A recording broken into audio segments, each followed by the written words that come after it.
How to create IP and MAC filter on a TP-Link router.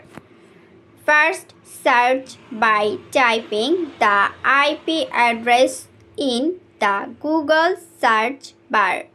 Then log into your router.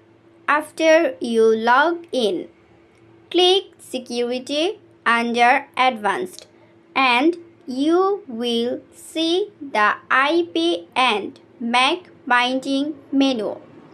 If you click on IP and MAC binding menu, you will see the IPs associated with your router.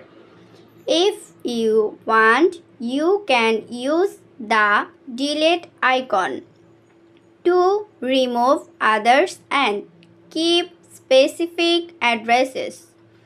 Then turn on IP and MAC binding.